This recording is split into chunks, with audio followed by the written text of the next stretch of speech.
হরে কৃষ্ণ। খুব আনন্দের বিষয় যে আপনারা পাণ্ডবা নির্জলা একাদশী খুব খুব সুন্দরভাবে পালন করেছেন।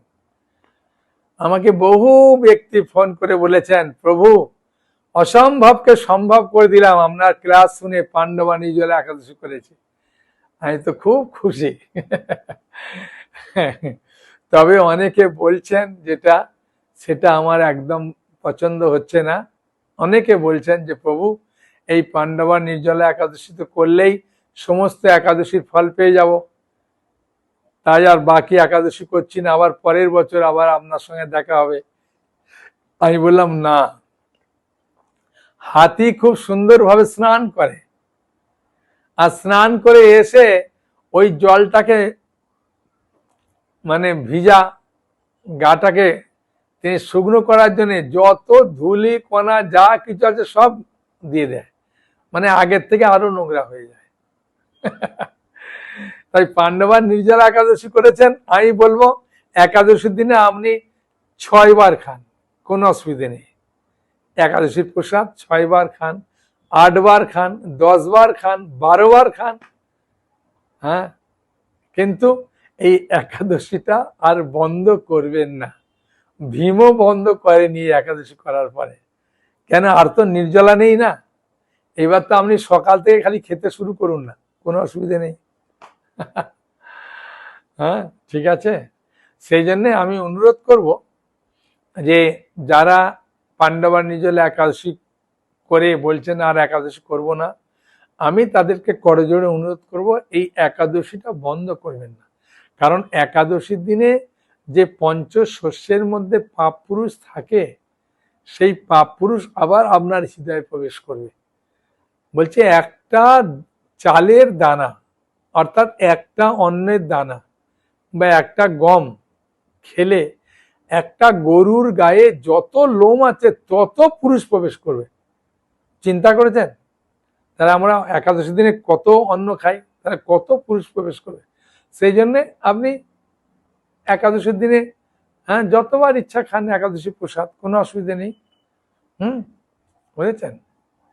যেগুলো আমি বলবো খেতে, ওইগুলো খাবেন। হ্যাঁ, ওগুলো যত ইচ্ছা মতো আপনি খান, হ্যাঁ, কোনো অসুবিধা নেই। কিন্তু একাদশীটা বন্ধ করবেন না, ঠিক আছে? আমার একটা একাদশী পূর্ণ একাদশী ক্লাস আছে, ওই ক্লাসটা শুনলে বুঝতে পারেন। তবু আমি কিছু বলবো আপনাদের। এখন যোগিনী একাদশীর মাহাত্ম্য বলবো, ঠিক আছে? এটা ব্রহ্মবৈবর্ত পুরাণে এই যোগিনী একাদশীর মাহাত্ম্য উল্লেখ আছে। আর এই যোগিনী একাদশীর মাহাত্ম্য শুনুন, তারপরে আমি বাড়িতে আবার আপনি কিভাবে একাদশী করবেন, একাদশী কবে আবির্ভাব হলো, কি করলো, এইসব কাহিনী একটু বলবো, ঠিক আছে? কোনো অসুবিধা নেই, ভগবানের ইচ্ছা। এই যোগিনী একাদশী কবে করবেন? যোগিনী একাদশী করবেন 22শে জুন রবিবার। 22শে জুন রবিবার, হ্যাঁ, এই একাদশীর উপবাস। বুঝলেন? আর পালন করবেন 23শে জুন সোমবার। পালন করবেন 23শে জুন সোমবার 4:51 থেকে 9:22 মধ্যে। 4:51 থেকে 9:22 মধ্যে পালন করবেন, ঠিক আছে? হ্যাঁ, তাহলে অসুবিধা নেই, 5টার সময় আপনি খেতে পারবেন। 5টা, 6টা, 7টা, 8টা, 9টার মধ্যে আপনি খান, কোনো অসুবিধা নেই। হ্যাঁ, হ্যাঁ, পেট ভরে আপনি তখন খেয়ে নেবেন। হ্যাঁ, তাই একাদশী তাহলে পালন করবে কবে না? 22শে জুন রবিবার একাদশী পালন করবেন, ঠিক আছে? এই যোগিনী একাদশীর মাহাত্ম্য শাস্ত্রে কি বলছেন? ভগবান কৃষ্ণ কে জিজ্ঞাসা করছেন মহারাজ যুধিষ্ঠির যে আষাঢ় মাসের কৃষ্ণ পক্ষিয়া যে একাদশী, সেই একাদশীর নাম কি, মাহাত্ম্য কি, সবকিছু খুলে বল। ভগবান কৃষ্ণ মহারাজ যুধিষ্ঠিরের কথা শুনে এত আনন্দ পেয়েছেন সে আনন্দ সহকারে বলছেন, এই কাহিনী ব্রহ্মবৈবর্ত পুরাণে উল্লেখ আছে, আমি সেটাই বলবো। হ্যাঁ মহারাজ যুধিষ্ঠির, আপনি শুনুন, হ্যাঁ মন দিয়ে, তাহলে আপনার অত্যন্ত মঙ্গল হবে। তাই মহারাজ যুধিষ্ঠির মন দিয়ে শ্রবণ করছেন। ভগবান কৃষ্ণ বলছেন, কি বলছেন ভগবান কৃষ্ণ শুনুন। ভগবান কৃষ্ণ বললেন, হে মহারাজ, সকল পাপ বিনাশিনী ও মুক্তিপ্রদ এই উত্তম ব্রতের কথা বলছি, আপনি শ্রবণ করুন। আষাঢ় মাসের কৃষ্ণপক্ষিয়া যে একাদশী, সেই একাদশীর নাম যোগিনী নামে খ্যাত। মহাপাপ নাশকারী এই তিথি ভবসাগরে পতিত মানুষদের উদ্ধার লাভের একমাত্র নৌকা স্বরূপ। ব্রত পালনকারীদের পক্ষে এটি সর্বশ্রেষ্ঠ ব্রত বলে প্রসিদ্ধ। এই প্রসঙ্গে আপনাকে একটা পবিত্র পৌরাণিক কাহিনী বলছি। ভগবান কৃষ্ণ একটা পুরাণ থেকে একটা কাহিনী বলছে, ওই ব্রহ্মবৈবর্ত পুরাণ থেকে। তাই ভগবান শ্রীকৃষ্ণ বলছেন, আর মহারাজ যুধিষ্ঠির মন দিয়ে শ্রবণ করছেন। অলকা নগরে শিব ভক্ত পরায়ণ কুবের নামে এক রাজা ছিল। তিনি প্রত্যহ শিব পূজা করতেন। তার হেমমালী নামে একজন মালী ছিল। তার ফুলবাগানের মালির নাম হেমমালী, হ্যাঁ ছিল। আর প্রতিদিন শিব পূজার জন্য মানস সরোবর থেকে ফুল তুলে যক্ষরাজ কুবেরকে এনে দিতেন। আর যক্ষরাজ কুবের সেই ফুল দিয়ে খুব সুন্দরভাবে শিবের আরাধনা করতেন। বিশালাক্ষী নামে হেমমালীর এক পরমা রূপবতী পত্নী ছিল। ওই যে মালিক ছিল না, হ্যাঁ হেমমালী, তার একজন ভালো স্ত্রী ছিল, সুন্দরী দেখতে, রূপবতী। সে সুন্দরী পত্নীর প্রতি অত্যন্ত আসক্ত ছিল। একদিন সে তার স্ত্রীর প্রতি কামাসক্ত হয়ে পড়ল। রাজভবনে যাওয়ার কথা ভুলে গেল। কুবেরের কাছে যে ফুল দিতে হবে ওটা ভুলে গেছে। বেলা 2 প্রহর অতীত হলো, অর্চনের সময় চলে যাচ্ছে দেখে রাজা অর্থাৎ কুবের ক্রুদ্ধ হয়ে গেল, রেগে গেল। হ্যাঁ মালির বিলম্বের কারণ অনুসন্ধান করতে এক দূতকে প্রেরণ করলেন। দেখো তো কেন আসছে না, কি ব্যাপার, কেন দেরি হচ্ছে। তাই সেই দূত দেখতে গেছে। হ্যাঁ আর রাজার লোক তো যা হবে সত্য সেটাই বলবে। দেখে এসে দূত এসে রাজাকে বলল, সে গৃহে স্ত্রীর সাথে আনন্দে মত্ত। দূতের কথা শুনে কুবের অত্যন্ত রেগে তিনি মালিককে তার সামনে হাজির করতে আদেশ দিল, যে ওকে ডেকে নিয়ে এসো এখনই। এদিকে মালি কুবেরের পূজার সময় অতিবাহিত হয়েছে বুঝতে পেরে অত্যন্ত ভয় পেল। যা আমি অত্যন্ত ভয় পেয়ে গেছে, এখন কি করি। হ্যাঁ ফুল তো তোলা হয়নি, আনা হয়নি, আর দেরি হয়ে গেছে অনেক। তাই স্নান না করেই সে রাজার কাছে এসে উপস্থিত হলো। তাকে দেখা মাত্রই রাজা ক্রোধ বশে চোখ রাঙিয়ে বললেন, রে পাপিষ্ঠ দুরাচার, তুই দেবপূজার পুষ্প আনতে অবজ্ঞা করছিস, তাই আমি তোকে অভিশাপ দিচ্ছি। সে তো কুষ্ঠগ্রস্ত হয়ে যা। অনেকের গায়ে সাদা সাদা রং হয়ে যায় না, সে তো কুষ্ঠ হয়ে যা। তোর প্রিয়তমা ভার্যার সাথে তোর চির বিয়োগ সংগঠিত হোক। কেন স্বামী খারাপ হলে আর স্ত্রী তাকে ভালোবাসবে? রে নীচ, তুই এখনই স্থান থেকে ভ্রষ্ট হয়ে অধোগতি লাভ হয়। এখন কুবের অভিশাপ দিয়ে দিয়েছে, সে ফল তো ফলবে।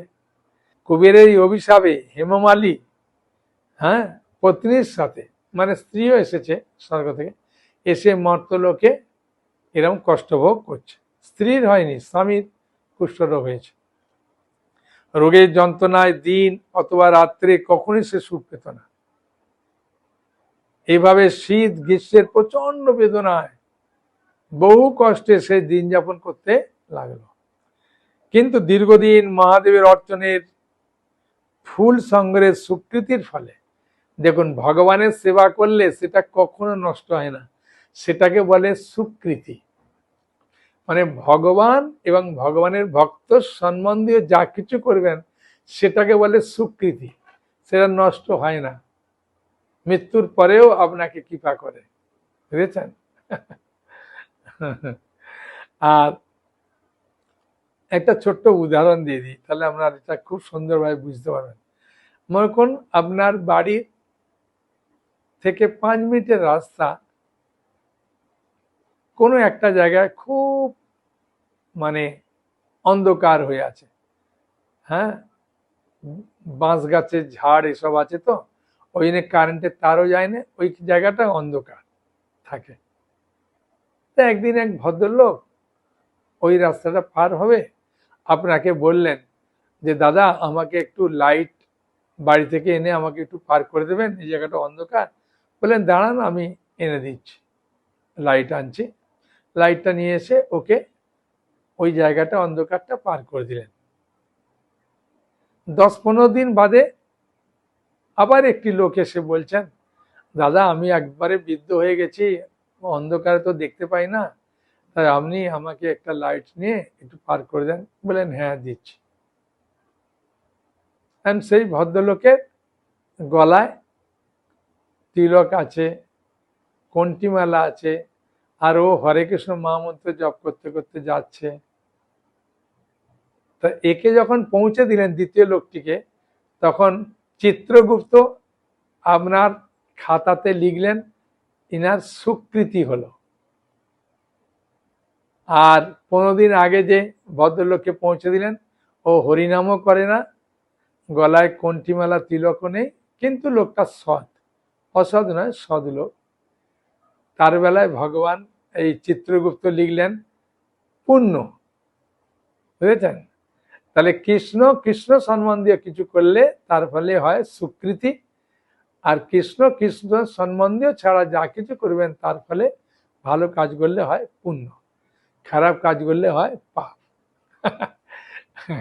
আর ভক্তের বেলায় হয় সুকৃতি, আর খারাপ কাজ করলে হয় অপরাধ। বুঝা গেল? তাহলে ঠিক আছে, বুঝতে পারলেন। এখন দেখুন, বলছেন দীর্ঘদিন ধরে মহাদেবের অর্চনের ফুল দিয়েছে না কুবেরকে, তার ফলে তার যে সুকৃতি হয়েছিল, হ্যাঁ, সে শাপগ্রস্ত হয়েও বৈষ্ণব শ্রেষ্ঠ শিবের বিস্মরণ কখনো হয়নি, মানে শিবকে কখনো ভুলে যায়নি, কৃষ্ণকে কষ্ট পেলেও, যেহেতু শিবের সেবা করেছেন তাই স্মরণ করছেন। একদিন হেমমালী ভ্রমণ করতে করতে হিমালয়ে শ্রী মার্কেন্ড ঋষির আশ্রমে গেলেন, মানে মার্কেন্ড মুনির আশ্রম হিমালয়ে, ওখানে গেছেন। কুষ্ঠ রোগে পীড়িত সপত্নী হেমমালীকে দর্শন করে, দেখুন স্ত্রী কিন্তু স্বামীকে ছাড়ে নে, এইখান থেকে আমাদের এটাও শিক্ষণীয়। স্বামীর কিছু একটু বিপদ হলে বা কিছু হলে ছেড়ে দেয়, বা স্ত্রীর কিছু হলে স্বামী ছেড়ে দেয়, তখনকার দিনে ডিভোর্স কথাটাই ছিল না, এখন তো কথায় কথায় ডিভোর্স, কিন্তু এটা শাস্ত্রে একবারে বলছে না। সহ্য করাটা হচ্ছে শাস্ত্রে বলছেন। স্বামীও যদি রাগ করে স্ত্রীকে সহ্য করতে হবে, স্ত্রীও যদি রাগ করে স্বামীকে সহ্য করতে হবে। তাই দেখুন স্বামীর এত কষ্ট হচ্ছে, স্ত্রী কিন্তু ছাড়েনি। তাই হেমমালী কি করছে, তার স্ত্রীকে নিয়ে আর মার্কেন্ড মুনি আশ্রমে গেছে। আর মার্কেন্ড মুনি তাকে দর্শন করে জিজ্ঞাসা করলেন তুমি কার অভিশাপে এইরকম নিন্দনীয় কুষ্ঠরোগ হয়েছে তোমার? সে উত্তর দিল, হে মুনিবার, রাজা ধনকুবের, আমি ভৃত্য ছিলাম, আমার নাম হেমমালী, আমি প্রত্যহ মানস সরোবর থেকে সুন্দর সুন্দর ফুল চয়ন করে এনে কুবেরের হাতে দিতাম, আর কুবের সেগুলি নিয়ে খুব সুন্দরভাবে শিব পূজা করতেন। কিন্তু দুর্ভাগ্যক্রমে একদিন স্ত্রীর মনোরঞ্জন হেতু কামাসক্ত হওয়ায় আমি আর ফুল তুলতে যেতে পারলাম না, বিলম্ব হয়ে গেল, মানে দেরি হয়ে গেল।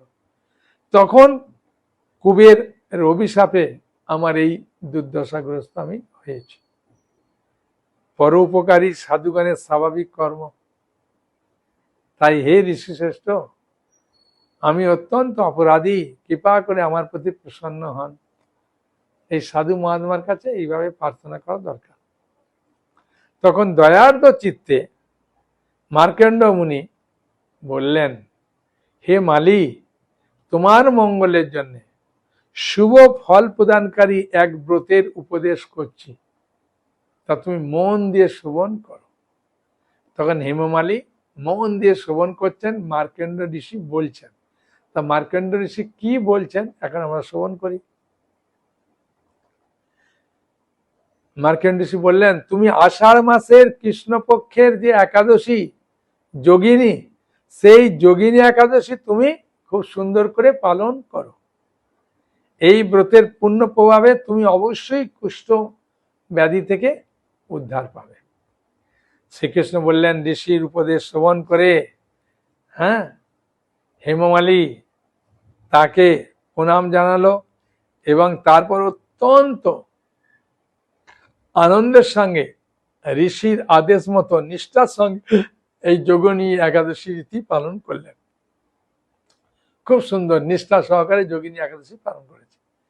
এইভাবে হেমমালী সমস্ত রোগ থেকে মুক্ত হলো ও পত্নী সহ সুখে জীবনযাপন করতে লাগলো। হে মহারাজ যুধিষ্ঠির, আমি আপনার কাছে এই ব্রত উপবাসের মহিমা কীর্তন করলাম। এই ব্রত পালনে ৮৮,০০০ ব্রাহ্মণকে ভোজন করানোর ফল লাভ হলো। বাবা, এই একাদশী পালন করলে কি হলো দেখুন, ৮৮,০০০ ব্রাহ্মণকে ভোজন করালে যে ফল, সেই ফল লাভ করলো। যে ব্যক্তি এই মহাপাপ বিনাশকারী ও পুণ্য ফল প্রদায়িনী যোগিনী একাদশীর কথা পাঠ এবং শ্রবণ করে, সে অচিরেই সর্বপাপ থেকে মুক্ত হয়। শ্রবণ করলেও লাভ, তাই না? হরে কৃষ্ণ কৃষ্ণ কৃষ্ণ হরে হরে, হরে রাম রাম রাম হরে হরে। বলুন আপনার কি প্রশ্ন? আপনি তো আগে থাকতে হাত তুলে রেখেছেন, বলুন। উনি পাণ্ডবা নির্জলা একাদশী করে আর পরের একাদশী গুলো করবে না বলেই সংকল্প নিয়েছিলেন। ও যে আমি সংকল্প নিচ্ছি, এই সংকল্প কি ভঙ্গ করা যায়? হ্যাঁ, এই সংকল্প ভঙ্গ করা যায়। ভগবানের সেবার জন্য সবকিছু সংকল্প ভঙ্গ করা যায়, বুঝেছেন? চৈতন্য মহাপ্রভু তার বৃদ্ধা মা যুবতী স্ত্রীকে রেখে সন্ন্যাস নেন ভগবানের সেবার জন্য। করা যায়, কোনো অসুবিধা নেই। হ্যাঁ, ঠিক আছে, আপনি প্রতিটা একাদশী করবেন। হ্যাঁ, বলুন কি আপনার প্রশ্ন?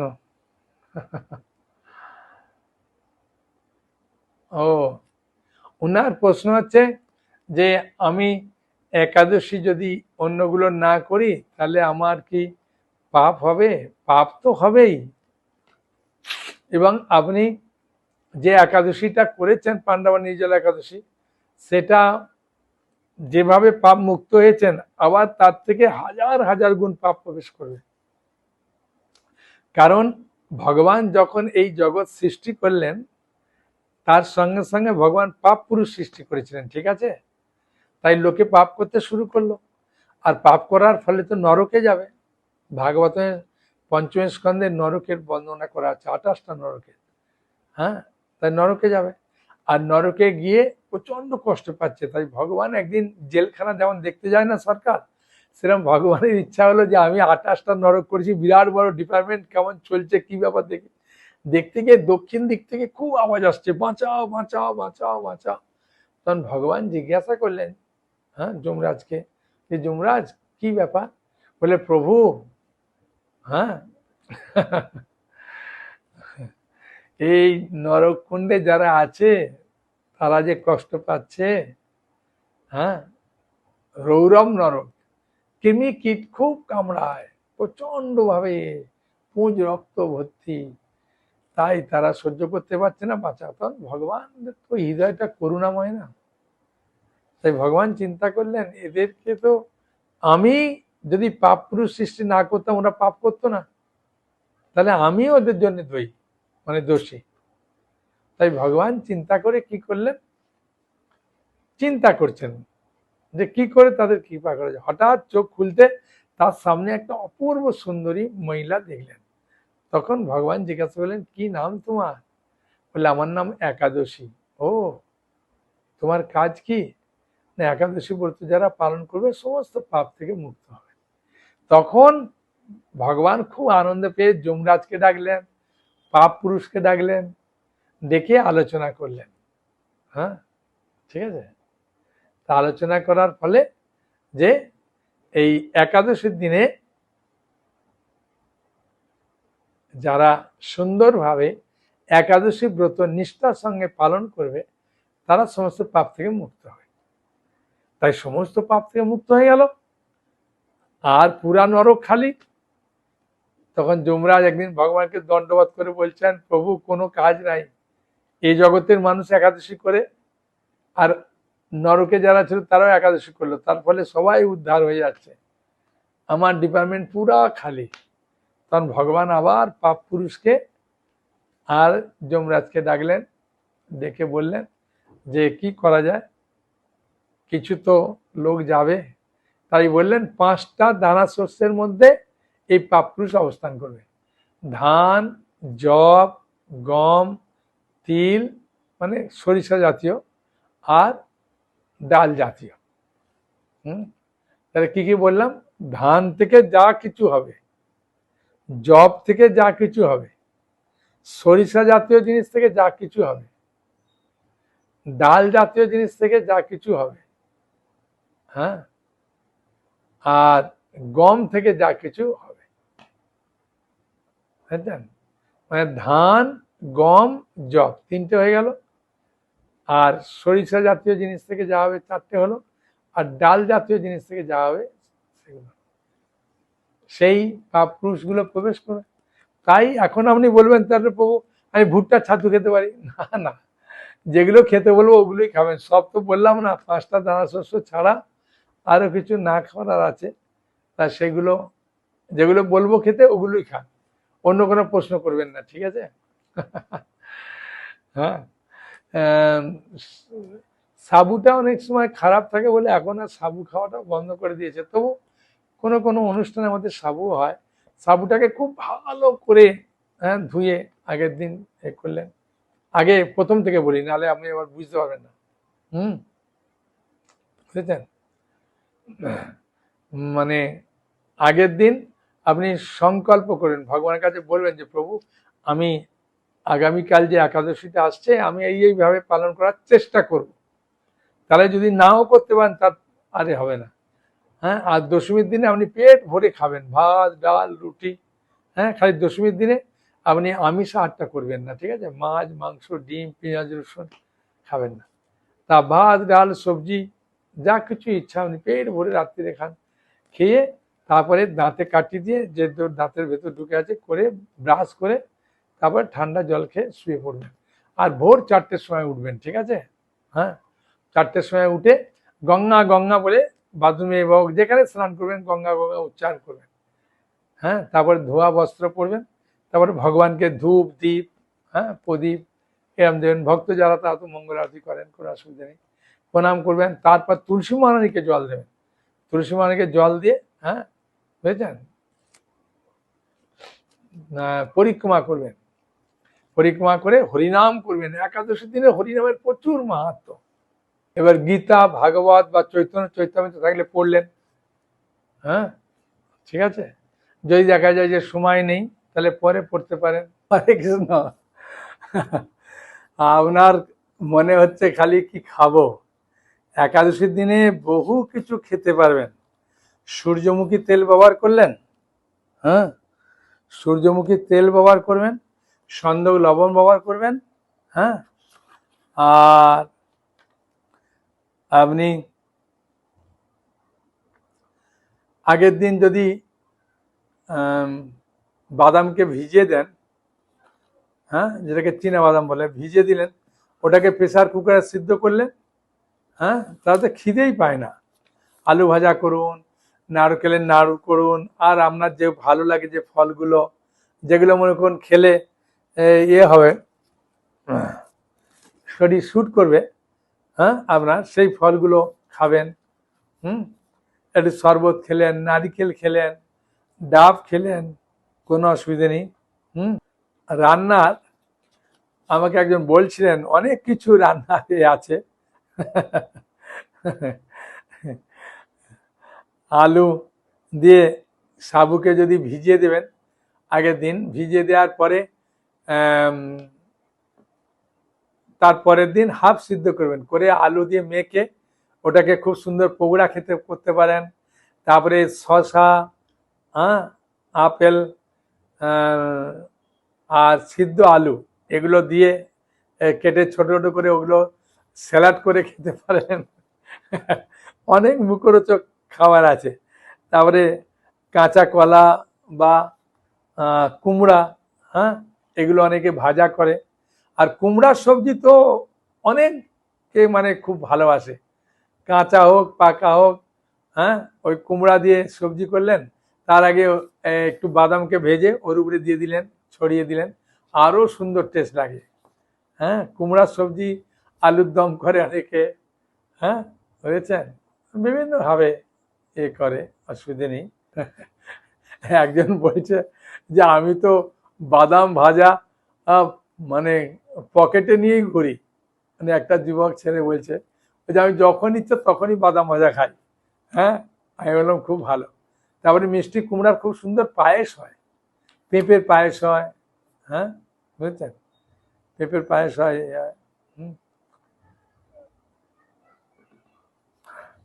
সেই জন্যে ভগবানের ইচ্ছায় একটা দিন তো, আপনার যখন সুযোগ পাবেন খান। অনেকে আছে কাজে চলে যায় বলে সাবুকে ভিজিয়ে দেয় আর পাকা কলা দিয়ে ওটা খায়। এখন অনেকে চিনি ব্যবহার করতে চাইছে না, গুড় ব্যবহার করছে। যার যেমন ইচ্ছা করতে পারেন, অসুবিধা নেই। তো এইভাবে সুন্দরভাবে করলেন। অনেকে রাত্রিও খায়, অসুবিধা নেই, যে দিনে খেতে হবে একবার কি দুবার না। আর ওই দিন উপবাস করার দরকার নেই। অনেকে মনে করে বলে 12টা পর্যন্ত উপবাস করবো, 12টা পর্যন্ত দরকার নেই। আর রাত্রি জাগরণের দরকার নেই। ঠিক আছে, পেট ভরে খাওয়া দাওয়া করুন, তারপরে আপনার যে সময় ঘুমান সে সময় শুয়ে পড়ুন। তারপরের দিন পালনের যে সময় থাকবে সেইটা দেখে পালন করবেন। একটা দুটো করে দেখুন, আপনার মনের যত সংশয় যা কিছু আছে সব দূর হয়ে যাবে। ঠিক আছে, সেই জন্যে একাদশীর দিনে ভগবানের ইচ্ছায় অসুবিধা হয় না, বুঝেছেন। অনেকে ফ্রুট স্যালাড করে, দই টই দিয়ে করে, করে খায়, অনেক মুখরোচক খাবার খায়। আর এখন তো ভগবানের ইচ্ছায় আম উঠেছে, আম একটা সুস্বাদু প্রসাদ। তার কাঁঠাল উঠেছে, কাঁঠাল আর আম তো অনেকেই বলছে প্রভু অনেক আমাকে আনন্দ দিচ্ছে এখন। সেইভাবে। আর ওই ফলের মিষ্টিতে সুগারের কোনো ক্ষতি করে না। আমাকে একজন বলছিলেন যে ফলের যে মিষ্টি তাতে সুগার রুগীরও অসুবিধা হয় না। ফলের তো ন্যাচারাল মিষ্টি না, অসুবিধা নেই। ঠিক আছে। আর কোনো প্রশ্ন আছে? বলুন। আপনি যদি ওষুধ খেতে চান ওষুধ খেতে পারবেন, কোনো অসুবিধা নেই। যদি ওষুধ না খেলে ভালো, যদি দেখেন যে ওষুধটা না খেলে আমার অসুবিধা হবে, তাহলে ওই কিছু খাওয়ার পরে ওষুধ খাবেন। ঠিক আছে। আপনার প্রশ্ন? বাড়িতে খালি পাণ্ডবা নির্জলা একাদশী করেছিল আর অন্য একাদশী করবে না? ঠিক আছে, যদি না করে আপনি করবেন একা, কোনো অসুবিধা নেই, একাও করা যায়। ঠিক আছে, তাহলে হরে কৃষ্ণ কৃষ্ণ কৃষ্ণ হরে হরে, হরে রাম রাম রাম হরে হরে, হরি বল। সকালে ভালো থাকুন, আনন্দে থাকুন, একাদশীর তিথি পালন করুন, আর আপনার মানব জীবনকে সার্থক করুন। ঠিক আছে, হরে কৃষ্ণ কৃষ্ণ কৃষ্ণ হরে হরে, হরে রাম রাম রাম হরে হরে, হরি বল। সকালে ভালো থাকুন, আনন্দে থাকুন, হরি বল।